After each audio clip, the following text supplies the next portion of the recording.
السلام علیکم ورحمۃ اللہ تعالی وبرکاتہ۔ نحمده ونصلی ونسلم علی رسولہ الکریم، اما بعد فاعوذ باللہ من الشیطان الرجیم، بسم اللہ الرحمن الرحیم۔ ان اللہ وملائکتہ یصلون علی النبی یا ایہا الذین آمنوا صلوا علیہ وسلموا تسلیما۔ اللہم صلی علی سیدنا و مولانا محمد معدن الجود والکرم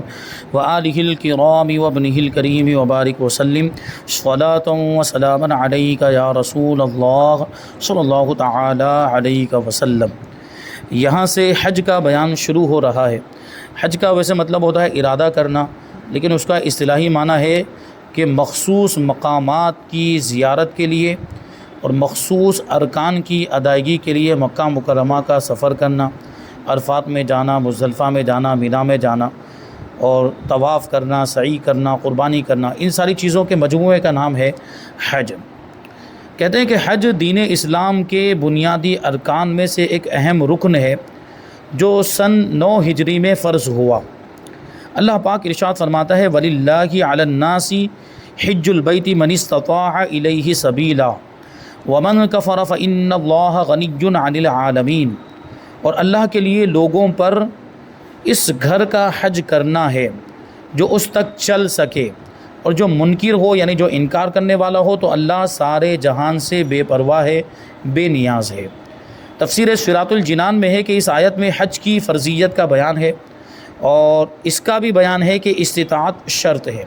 یعنی وہاں جانے کی طاقت ہونی چاہیے، آدمی وہاں جا کر واپس آ سکتا ہو، اتنا اس کے پاس خرچہ روپیہ پیسہ ہونا چاہیے، اور جتنی مدت کے لیے وہ وہاں پر گیا ہے اتنی مدت کا خرچہ، وہ گھر والوں کا نفقہ، جن کا نفقہ اس پر واجب ہے وہ یہاں پر اتنا مال چھوڑ کر گیا ہو کہ اتنے دنوں تک ان کا بھی گزارا چل سکے۔ حدیث شریف میں تاجدار رسالت صلی اللہ علیہ وسلم نے اس کی تفسیر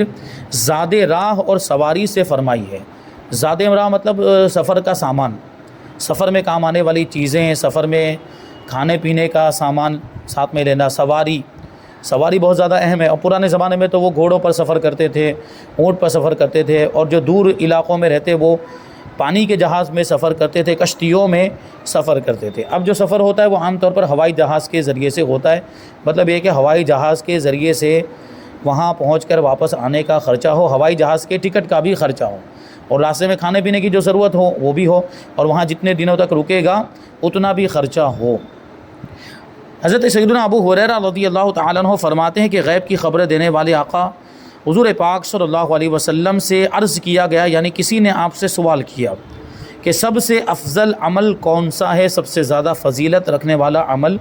کون سا ہے؟ تو حضور نے فرمایا اللہ پاک اور اس کے رسول صلی اللہ علیہ وسلم پر ایمان لانا۔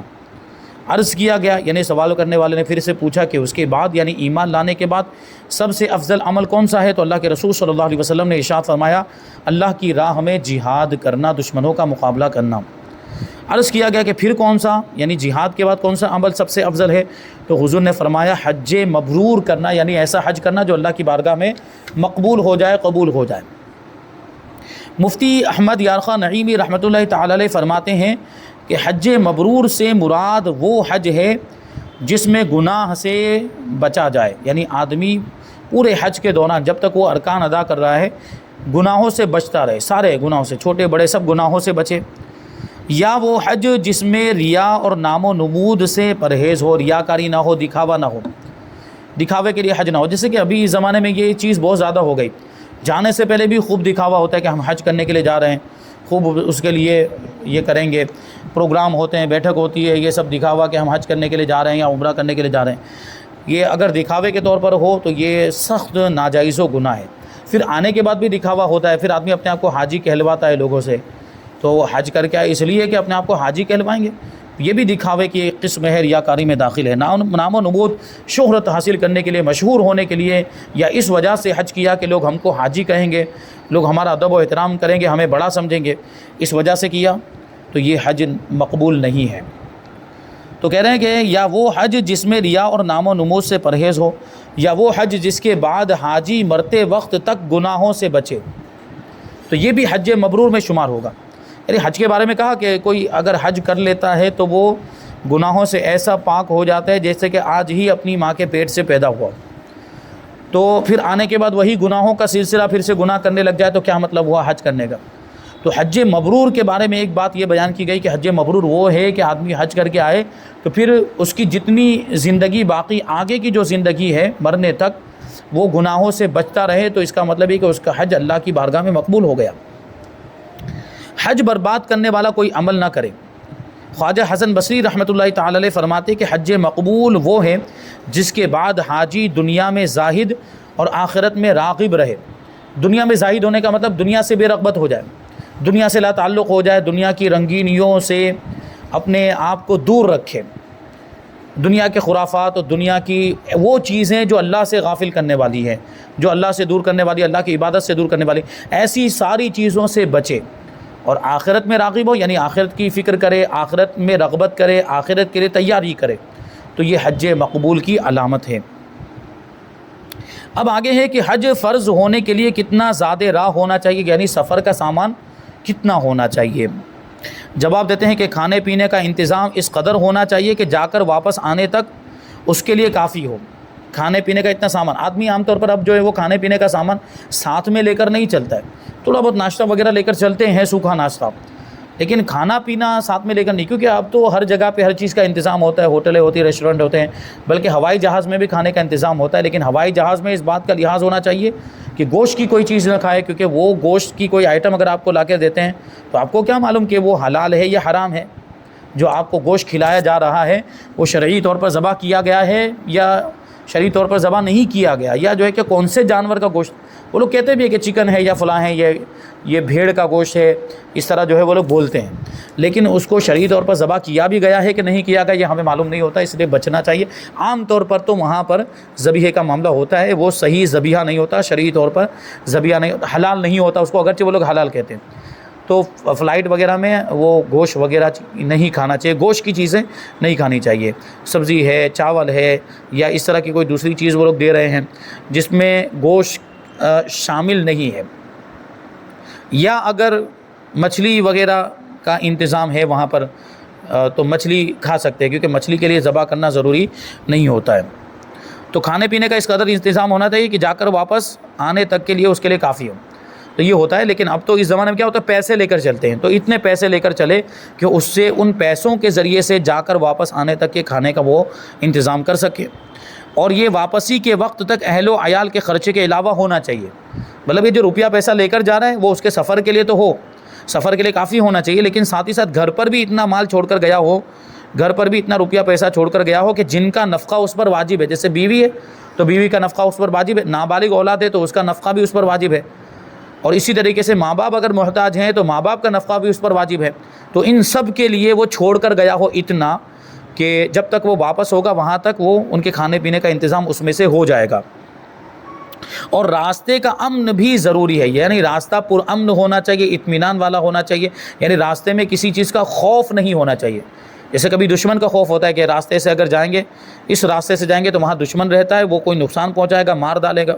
یا جو ہے کہ کوئی عضو ضائع کر دے گا وغیرہ مسائل ہے، یا جو ہے کہ جنگل سے گزرنا ہے اور جنگل میں موذی جانور ہیں، خطرناک درندے ہیں، چیر پھاڑ کرنے والے شیر، چیتا وغیرہ، تو وہ نقصان پہنچا دیں گے، تو یہ راستہ ایسا راستہ جو ہوتا ہے وہ پر امن نہیں مانا جاتا،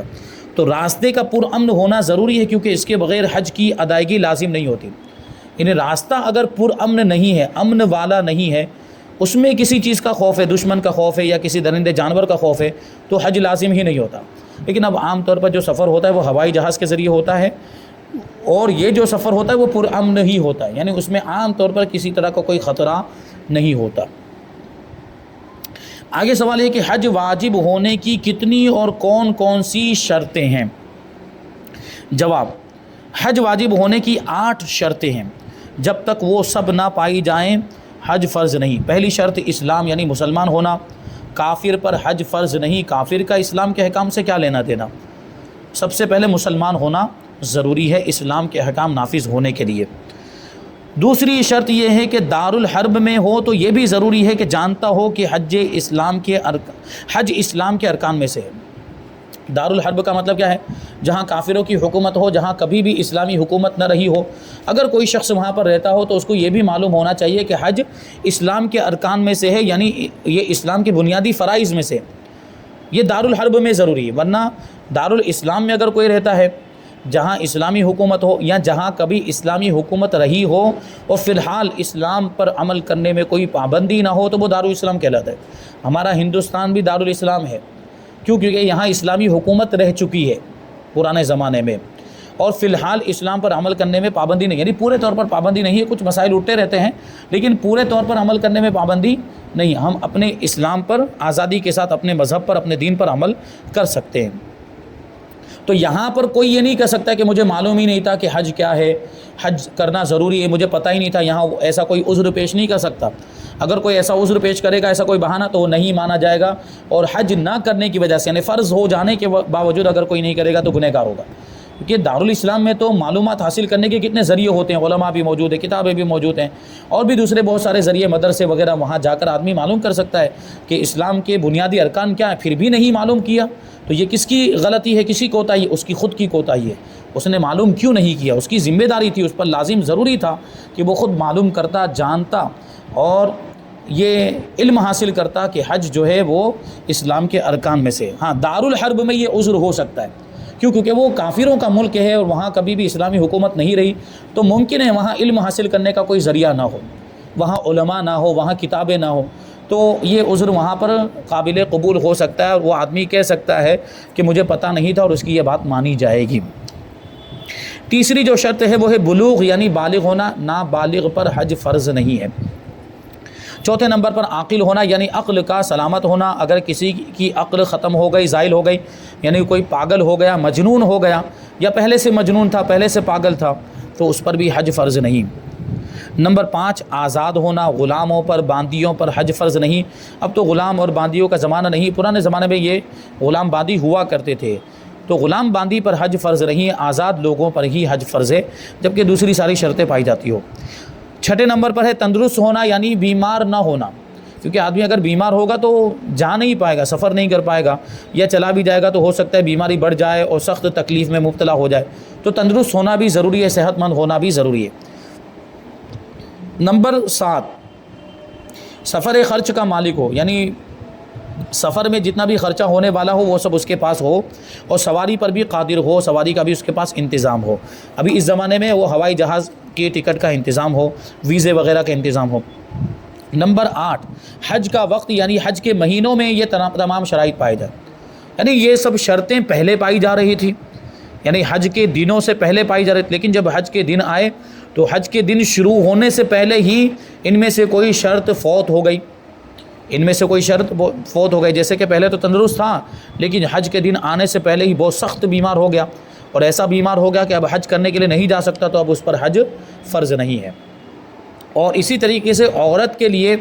محرم شرط ہوتا ہے، محرم کے بغیر وہ سفر کے لیے نہیں جا سکتی۔ پہلے اس کا محرم تھا، جیسے مثال کے طور پر اس کا شوہر تھا، لیکن حج کے دن آنے سے پہلے ہی شوہر کا انتقال ہو گیا تو محرم نہیں رہا، اور اس کے علاوہ دوسرا بھی کوئی محرم نہیں، بیٹا بھی محرم ہو سکتا ہے، باپ بھی محرم ہو سکتا ہے، لیکن کوئی دوسرا محرم تھا ہی نہیں، اور جو تھا اس کا انتقال ہو گیا، تو اب اس کے لیے حج کے لیے جانا ضروری نہیں ہوگا۔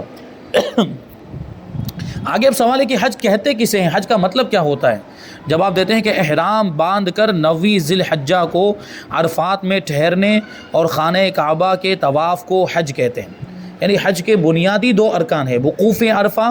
اور خانہ کعبہ کا طواف، جس کو طواف زیارت کہا جاتا ہے اور طواف فرض بھی کہا جاتا ہے۔ تو عرفات میں ٹھہرنے اور خانہ کعبہ کا طواف کرنے کا نام حج ہے۔ یہ 2 چیزیں اس کا رکن ہیں، فرض ہیں، ضروری ہیں، اور کچھ دوسری چیزیں ہیں جو یا تو واجب میں آتی، یا تو سنت میں آتی، یا تو مستحب میں آتی۔ حج کی کتنی قسمیں ہیں؟ حج کی 3 قسمیں ہیں، حج قران، حج تمتع اور حج افراد۔ اب ان تینوں کا مطلب بتائیں گے، حج قران کسے کہتے ہیں، حج تمتع کسے کہتے ہیں، اور حج افراد کسے کہتے ہیں۔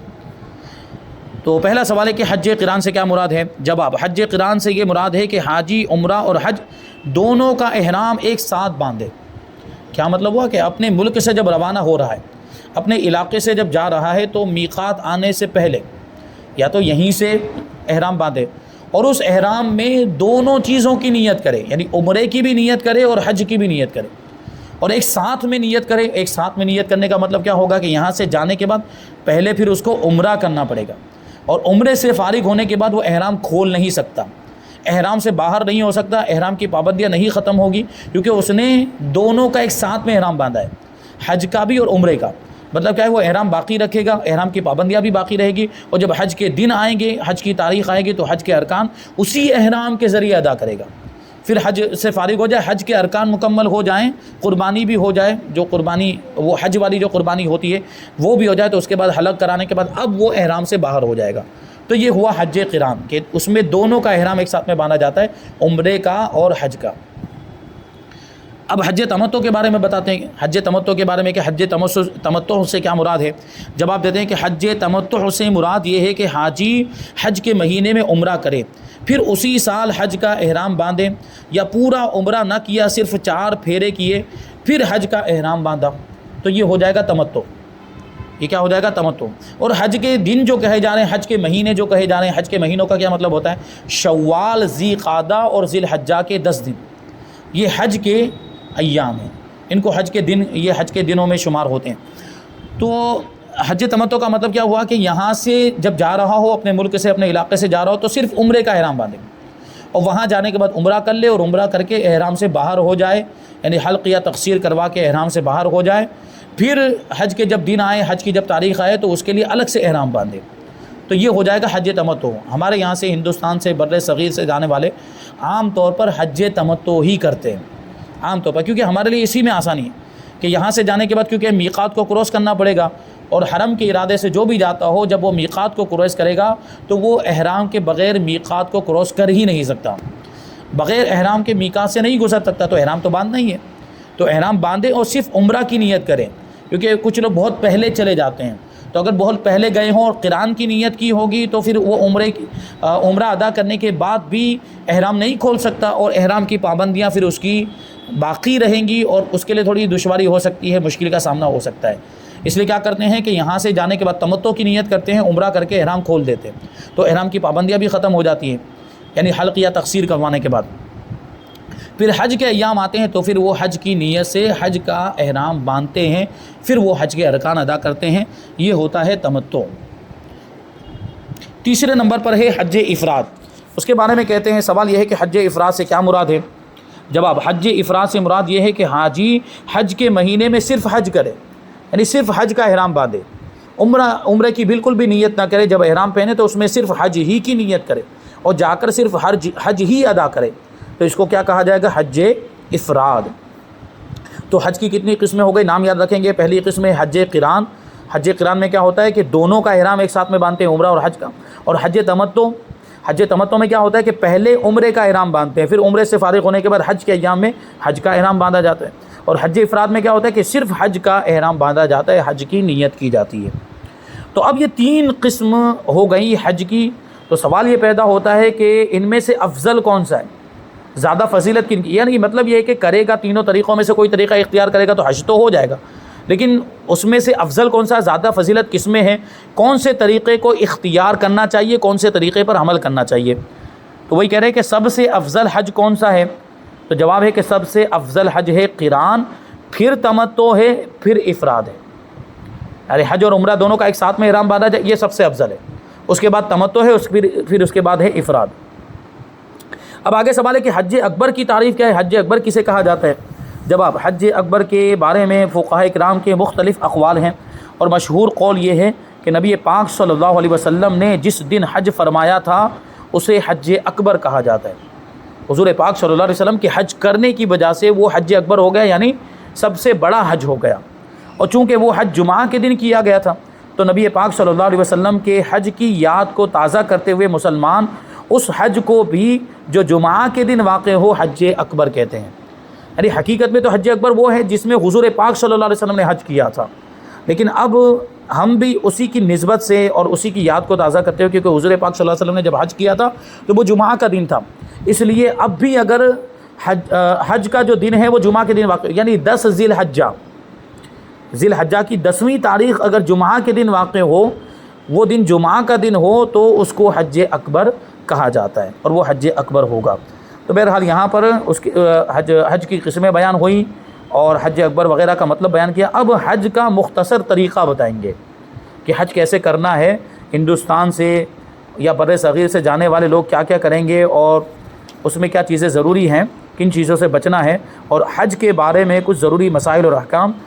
اور حج کی فضیلت اور حج کرنے کے فائدے اور ثوابات، اور حج نہ کرنے کے نقصانات۔ انشاءاللہ تبارک و تعالیٰ یہ ساری باتیں آئندہ درس میں شامل کی جائیں گی۔ اللہ تبارک و تعالیٰ کی بارگاہ میں دعا ہے کہ جو کچھ بھی بیان ہوا اس پر ہم سب کو عمل کرنے کی توفیق عطا فرمائے۔ وما علینا الا البلاغ۔ السلام علیکم۔